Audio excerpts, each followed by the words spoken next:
Hi everyone, welcome back to a GT scale modelling video. First time in a while that you've seen the mug, but it's just a quick video to, I guess, just make you aware that I'm planning to do something that I haven't done before, that there are lots of on YouTube, so this is by no means something that's particularly new as a concept, of course, but I'm planning to try and do a tutorial. Now, there's numerous reasons I've never done them before. I don't think anything I do is worthy of a tutorial. There are tutorials out there already for all the things I do when it comes to building my models. I've made use of a lot of them myself, so I've never felt I've had anything to add to that.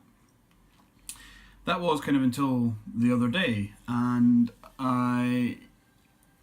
I'm in the process of doing a vignette or diorama base for, it was originally for an M24 Chaffee tank that I was building, but I wasn't overly happy with the paint on the tank, and I was already most of the way through the diorama base, which I was quite happy with.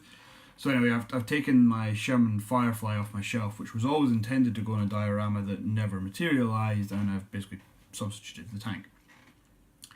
Part of this diorama, and I'll do a video on that at some point, is something that's new for me, as much as doing dioramas is a relatively new thing, I thought I'd put some trees on it. Now, of course, I could have gone out and bought some trees, but these things are not cheap. I'm starting to understand why. It's not necessarily a material cost. These things are handmade. You can't make these things in a machine. Well, I mean, the sort of Woodland Series ones that are based on plastic armatures, of course the plastic armatures are moulded, but the majority are handmade, and so I'm realising myself as I go through this that it's quite a lot of work, although the material cost can be very low. So, looking at tutorials online and things, I started out with a wire armature from a tree. I have to say, I'm incredibly happy with how the armature turned out. The tree is perhaps a little shorter than I would like. I was limited by the wire I had, which was some straight 14-inch lengths, and by folding it in half obviously meant that the total height I could get was of course going to be restricted.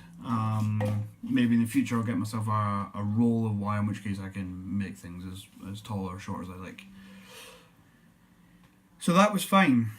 I then took some advice from CW Scale Modelling, from Ian, who's made a number of trees in the past. If you haven't checked out any of his trees, go and find his channel, CW Modelling.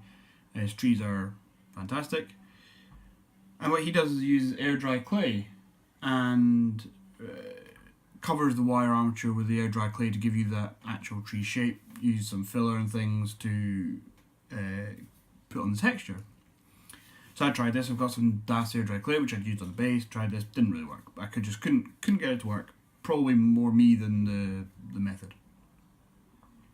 So as such, I was searching for something else I could use to cover the wire and hide the fact that this thing was made from wire, of course.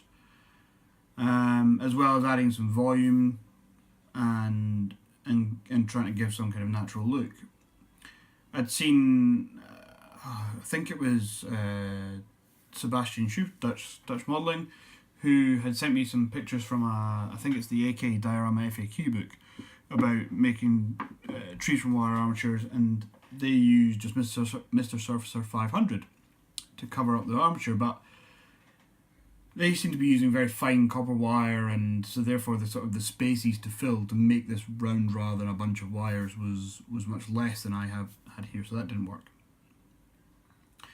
So yeah, then, as I said, I've been doing this diorama, so I had some stuff sitting on my bench, and I suddenly kind of had a little light bulb moment and wondered if using an acrylic mud product would work as the tree covering. So the stuff I'm talking about that I have is the Vallejo acrylic environments stuff, and the one I used was the European mud, the thick mud one, rather than the Where is it? So this is the splash mud for the European mud, but not that, it's too thin, that'll not work, but the thick mud. And so I tried it on one of the branches and I let it dry, and it worked. I was amazed. I was like, it worked. So there I have, but it does three things. It covers the wire armature, but it gives it texture at the same time, because this is slightly textured. And if you so wished, you could probably get away with then not painting that tree if you were adding subsequent foliage and things. Or you could then just dry brush straight on top of this, because the colour for especially the European earth gave kind of quite a nice, just sort of generic sort of brown tone. I found that a couple of layers of this worked, mainly because I used the green coated garden wire, and there were some places where it was a bit thin and the green wire was showing through.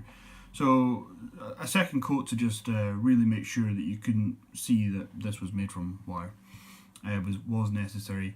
And at the end of that, there was still some green showing through in a few places. So I did then paint this. You wouldn't have to, but I then did, just to make sure it was uniform. And subsequently, I've dry brushed it up with various things. So it's effectively still an armature, but it's now covered, it's now painted, and it's been matte coated. Excuse me. Next step for this will be adding some seafoam to make finer branches, and I'm not sure if I'll add any foliage to this. I think the scene I'm kind of doing is probably not going to be a summer one, so it may do sort of very, very early spring and put just a few little bits of some green, just to sort of suggest the first bits of new growth. But other than that, I'll probably keep it relatively bare of foliage, but that's just my choice for my scene. So what I'm planning on kind of doing the tutorial on is just the use of this product to make the bark bit. I mean, in the end, it's not overly difficult. I did it. It's just using a paintbrush and putting this stuff on. But I personally also find it much easier to see these things being done than just described. There are umpteen tutorials that say, just do this, and you're like, well, okay, you know, I use a paintbrush to put that on, but what kind of effect, you know, how am I actually doing that to get the effect I want? And it's just me personally, I kind of struggle sometimes to put that into, I need to visualise it and see somebody, you know, using a tool or something in a certain way and go, well, okay, so that's how you then get this effect with this. So I hope that this might then be useful for somebody. It will probably be relatively short. I hope to maybe just be able to do it in sort of one sitting, and I'll have the armature already made, because there are plenty of tutorials on making wire armatures. I made use of them, and I'm in no way claiming to be any kind of expert at this. I'm still kind of actually shocked that this looks anything like a bleeding tree in the first place, let alone it actually being a way that more talented people would actually potentially consider. Ian at CDW Scale Modelling has just made a tree as well, and also used this technique after seeing me use it, and basically his tree still looks better than mine. So I will just quickly show you this. I don't know if you'll really see it. Apparently, as I've discovered, photographing and taking pictures and things of trees is actually incredibly difficult. But I think it looks like a tree, and it's branchy and it's rough. I mean, this would be a great way of doing sort of dead gnarled trees. That would be pretty cool. But I think once you get some foliage on this, and if you brightened it up, if you were doing a summer one, it would look just as good. So yeah, I'm quite pleased with that. I said that's one. I am probably going to have two on my base, so I will do the tutorial as I do the second tree. I bought some more wire today. I may tackle, what time are we? Yeah, 2 o'clock in the afternoon. So I may tackle the armature for the second tree today, and maybe over the course of some evenings in the week, get the other bits done and put a tutorial video together. So I know that I've effectively just explained everything, and when I come to do the video, I'll probably just be repeating what I've said in this, but there we go. So keep an eye out for it. It'll get shared around, and when the diorama's finished, and once the trees are done, we're nearly there. Just some ground material to do to blend the trees into the base once I've got them, and we might be nearly done, and I'll get that shown to you as well.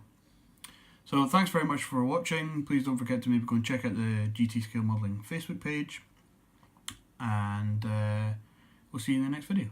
Bye for now.